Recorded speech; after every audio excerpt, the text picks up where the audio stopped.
Bien, entonces recapitulo. Tenemos el modelo completo o equivalente de pequeña señal del amplificador, incluyendo todas las capacidades, tanto posiblemente puestas externas al amplificador como internas al amplificador.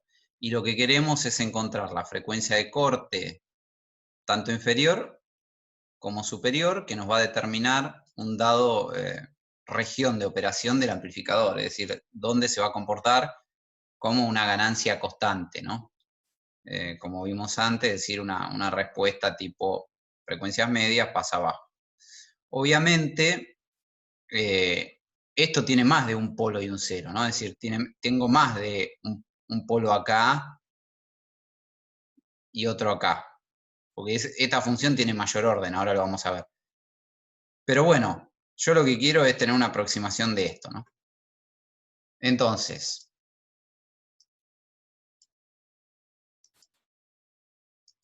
¿cómo hacemos, no? Primera opción. Bueno, esto es un poco lo que ya dije, una descripción de dónde salen esas capacidades. Y esto es lo que estaba dibujando recién, ¿no? Es decir, voy a tener varios polos acá abajo y varios polos, un par de polos acá abajo, un par de polos acá arriba, ¿no? Yo lo que estoy buscando es el dominante, el F1 y el F3 sería, ¿no? Esas serían mi FL y mi FH. ¿Cómo hago ese análisis? Como les dije antes, una opción era resolver todo este circuito. Me va a quedar una función de transferencia bastante complicada, pero bueno, lo podría hacer. No es imposible. Lo que vamos a hacer es una primera aproximación. Es decir, vamos a ver primero la respuesta en baja frecuencia. Entonces, ¿qué significa eso? Para no calcular toda la respuesta en frecuencia de ese circuito, vamos a suponer que estamos trabajando... Esperen que agarro de nuevo, ahí va. Que estamos trabajando en frecuencias desde FL para abajo, ¿no? Linda flecha. De FL para abajo, es decir, a baja frecuencia. Si estamos a baja frecuencia, las capacidades del amplificador, que son, como les decía antes, esta y posiblemente esta, realmente todavía presentan una impedancia muy grande, porque esas son capacidades parásitas que empiezan a tener efecto justamente en alta frecuencia, ¿está bien? Entonces nos vamos a aprovechar de eso, a que no todas las capacidades son iguales y no todas actúan en el mismo rango de frecuencias. Tenemos frecuencias medias donde no consideramos, mejor dicho, donde consideramos ciertas situaciones, y ahora vamos a considerar, por un lado, bajas frecuencias y por el otro lado, altas frecuencias. ¿Está bien? Entonces, en baja frecuencia, las capacidades internas las vamos a considerar que están abiertas y vamos a considerar solo las capacidades de acoplamiento C1 y C2. Este circuito, otra vez, fíjense, está desacoplado entre entrada y salida, entonces es fácil de calcular, más o menos. Aparecen dos polos, fíjense que tenemos entonces la ganancia, una ganancia y dos polos, ¿no? Y estos dos polos son, uno, debido al capacitor C1 y a las impedancias del circuito de entrada, fíjense que nos queda independiente. Nos queda C1, nos queda DRS y DRI, pero de nada de este lado, no depende de nada de esta parte del circuito. Y el otro polo nos queda dependiendo de C2 y DR0 y DRL, pero tampoco, no depende de nada de esta parte del circuito, ¿no? De esta parte. Entonces, directamente tengo esos dos polos. Lo que puedo hacer es fijarme cuál tiene la frecuencia más alta de estos dos, y ese va a ser el F1, ¿no? El que me domine la respuesta en baja frecuencia. Ahora nos vamos para el otro extremo, y nos vamos para el extremo de alta frecuencia. En alta frecuencia, entonces, lo que vamos a tener es los capacitores de acople. Bueno, ya su polo, digamos, ya hizo efecto, ya están en baja frecuencia, ahora los puedo considerar como un corto. ¿Está bien? Acá estaría el C1 y creo que por acá el C2. Son un corto. Y ahora los que ponemos son las otras capacidades, es decir, las que actúan en alta frecuencia, la CI, la C y la C0. Y este circuito es un poco más complicado, ¿no? Fíjense, si bien ya está la primera simplificación hecha, que es no considerar las capacidades, considerar como un corto las capacidades de baja frecuencia, que es una buena aproximación, ahora tengo que resolver este circuito. Tampoco es tan complicado, ¿no? Es un nodo, puedo plantear el nodo este 2 de salida, el nodo 1, y tengo esa expresión. Que crece, ¿por qué? Porque tengo un montón de parámetros. Entonces, cuando la quiero escribir así, y ahora me aparecen, ahora sí, me aparece todo cruzado con todo, ¿no? Fíjense. R1 con R2, con la capacidad de entrada, la capacidad de salida, la capacidad C que conecta entrada con salida, o sea, aparece todo mezclado. Y acá llamé R1 al paralelo de estas dos resistencias y a R2 al paralelo de estas dos, ¿no? Pueden calcular los polos y les quedan esas dos cosas que están ahí. ¿Está bien? Dos expresiones, como les digo, no es que sean complicadas, pero dependen de todos los parámetros del circuito. Pero bueno, con eso otra vez puedo hacer lo mismo. Calculo la frecuencia de esos polos, me fijo cuál es en este caso la más chica, y esa va a ser la que me va a dominar. Vuelvo un par de slides para atrás. El corte, la más chica de esas dos, me va a dominar y va a ser F3, va a ser la frecuencia de corte de mi amplificador.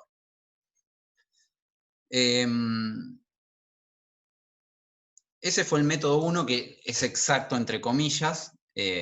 Ahora, muchas veces en electrónica uno quiere tener métodos que, aunque no sean exactos, me permiten hacer algún cálculo más rápido, porque por ejemplo estoy analizando un circuito y digo, a ver, este amplificador hasta qué frecuencia llega, y si me tengo que poner a hacer toda esta cuenta, bueno, me va a llevar un tiempo, ¿no? Entonces, usemos el método 2, que va a ser basado en Miller, ¿está bien? En decir que tenemos una capacidad conectada entre entrada y salida, porque eso es lo que complica un poco el circuito. Y además no nos olvidemos nuestro objetivo, que es obtener la frecuencia dominante. A mí no me interesa conocer dónde están los dos polos ubicados exactamente. Lo que quiero saber es cuál es la frecuencia de corte del amplificador. Entonces voy a hacer son aproximaciones, ¿no? Es decir, yo quiero saber esa frecuencia, ¿no? Miller, como se los expliqué antes, era una situación súper ideal porque básicamente era una impedancia ZF y no había más nada. Acá hay otras cosas. Entonces vamos a tener que hacer algunas aproximaciones. Va a ser, en este caso, no va a ser exacto, sino que va a ser una aproximación. Y para hacer esa aproximación, lo que tenemos que ver es qué impedancia conectamos. Entonces, queremos básicamente, acuérdense, Miller es sacar de acá esta capacidad y poner un equivalente por acá en la salida y poner otra equivalente por acá en la entrada y que me quede abierto, es decir, abierto ese circuito, que no esté esa. ¿Está bien? Eso es lo que queremos hacer. Vimos cómo hacerlo en un caso muy simple. Ahora, para aplicarlo acá, tenemos que utilizar algunas simplificaciones, ¿no? O asumir algunas cosas. Lo que vamos a asumir es lo siguiente, y este es el punto clave que tienen que entender. Estamos pensando que estamos parados en este punto. ¿Está bien? Venimos y nos paramos en esta frecuencia. Estamos trabajando justo a esta frecuencia. Piensen que en este tramo de acá, hasta este punto, era válido considerar que esos capacitores no estaban, o sea que eran circuito abierto, que tanto este como este no estaban. ¿Eso qué quiere decir? Que no están significa que sus impedancias, es decir, que ZC, que ZCI y que ZC0 son grandes, porque las considero como que no están. Eso quiere decir que respecto de las otras impedancias del circuito, son muy grandes, hasta ese punto más o menos. A partir de acá y si me muevo para aquel lado, lo tengo que incluir porque ya sus impedancias no son tan grandes comparados con ¿qué? Con R0, con RL, con RI, etc. ¿Está bien? Pero bueno, lo que vamos a hacer es pensar que estamos justo en este punto, porque yo lo que quiero conocer es FH, y que entonces empiezan a estar esas impedancias, me empiezan a molestar, pero todavía son grandes. ¿Y eso qué significa? Que voy a suponer que, para simplificar la cuenta, voy a suponer que la impedancia ZC0, por ejemplo, que es la que presenta este capacitor a esta frecuencia FH, es mucho más grande que la impedancia que presenta el paralelo de estas dos resistencias. ¿Está bien? Bueno, ahora el lapicito anda aunque no lo apriete, no es que dibujo cualquier cosa. Es mucho más grande entonces la impedancia del capacitor que el paralelo de estas dos resistencias. No digo que no está, pero digo que es mucho más grande. O que es casi como que no estuviera. Y la otra cosa que voy a suponer es lo mismo con esta capacidad de acá, la capacidad C. Voy a suponer que la corriente que circula por este capacitor es muy chica porque esta impedancia es muy grande si la comparo con la corriente de esta fuente de corriente. Entonces, asumiendo esas dos cosas, que son aproximaciones, repito, no es exacto, pero que es válido pensarlo para ese punto, puedo escribir la tensión de salida. ¿Cómo escribo la tensión de salida? Bueno, si la impedancia, bueno, no voy a poder dibujar. Si la impedancia de esta capacidad y la impedancia de estas son muy grandes, entonces esta fuente de corriente puedo pensar que circula toda por esta resistencia y por esta resistencia. ¿Está bien? ¿Por qué? Porque lo que se va para acá es muy chiquito y lo que se va para acá o viene por acá también es muy chiquito. Entonces puedo pensar, si planteo el nodo, que circula casi todo por R0 y RL. Eso es lo que está hecho acá, ¿ven? El valor de la fuente, que es Gm por BI, por el paralelo de R0 y RL, me da la tensión de salida. ¿Está bien? Eso tiene que ser igual a la ganancia en tensión del amplificador por la entrada. ¿Está bien? Y esa ganancia, la pueden calcular, vale, entonces, si la despejan de acá, vale Gm por el paralelo. Bien, guardamos eso. Ahora usando eso, quiero ver qué ve el nodo 1 a la derecha, es decir, qué ve. Acuérdense que lo que estamos tratando es hacer Miller, o algo parecido, bajar la capacidad. Quiero ver qué ve este nodo para allá. Ese nodo ve qué corriente toma ese nodo, es decir, cuánto vale IF. Es la tensión del nodo 1 menos la tensión del nodo 2 dividido la impedancia del capacitor. Hacemos lo mismo que con Miller, ¿se acuerdan? Entonces la tensión del nodo 1 es BI, la tensión del nodo 2 es la tensión de salida B0. La impedancia es 1 sobre SC, entonces me pasa el SC para arriba. Reemplazo B0 usando esta expresión de la ganancia de tensión que obtuvimos y llego a esta expresión.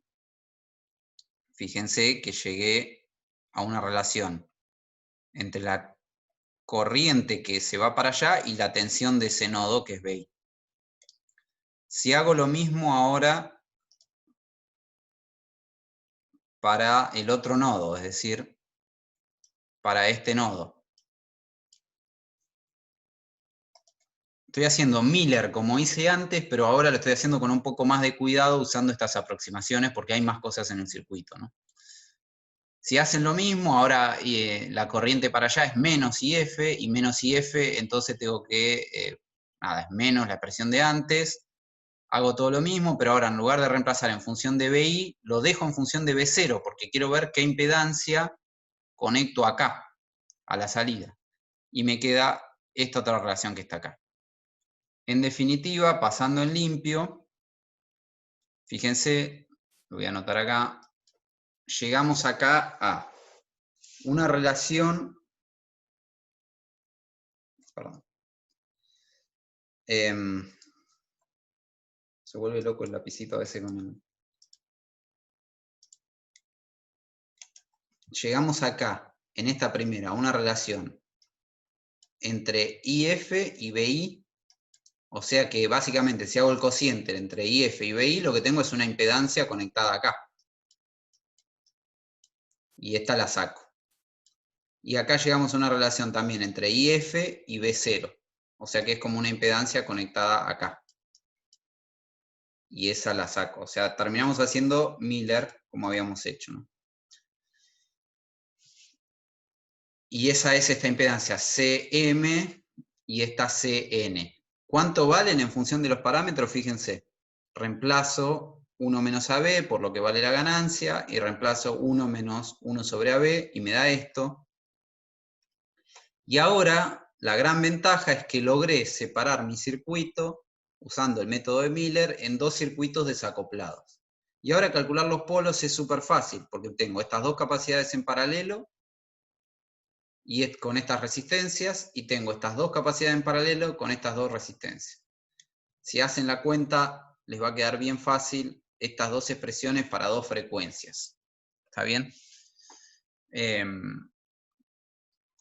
Y fíjense, no solo encontré las expresiones para la frecuencia más fácil, recuerden que la solución exacta, que era, vuelvo para atrás, era esto, sino que además tengo como una receta que más adelante la vamos a volver a ver, que es la siguiente. Fíjense cómo son estos polos. Empecemos por este. Es el paralelo de las dos capacidades, lógico, ¿está bien?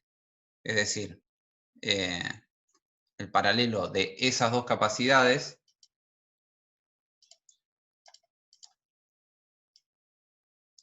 y ¿con qué resistencia? Con las dos resistencias estas en paralelos. Y eso se puede, más adelante lo vamos a ver como un método que es el siguiente. Si hago el cortocircuito de esta fuente y me fijo qué resistencia ven estas capacidades y ven el paralelo de RC con el paralelo de RI.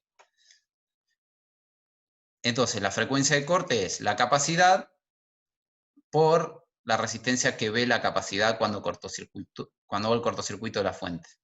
Y de este lado es lo mismo.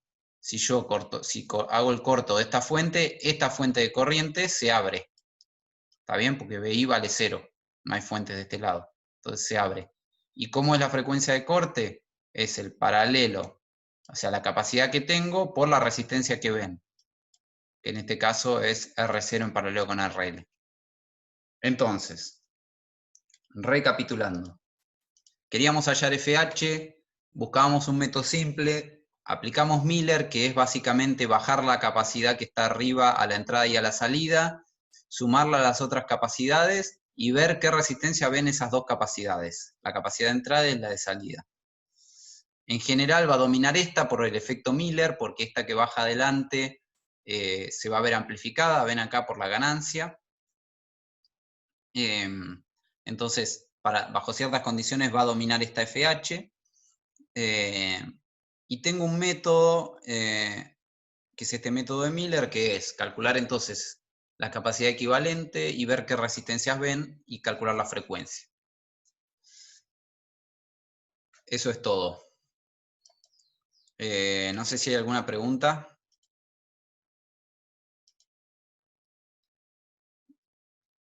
¿Quedó más o menos claro el método de Miller, este último?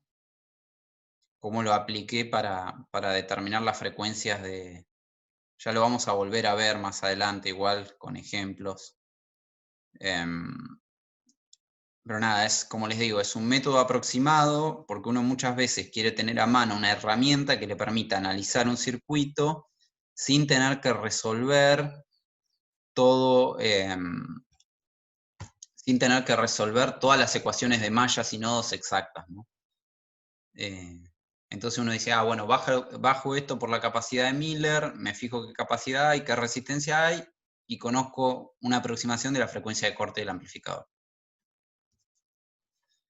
¿Queda claro? ¿Alguna duda, pregunta?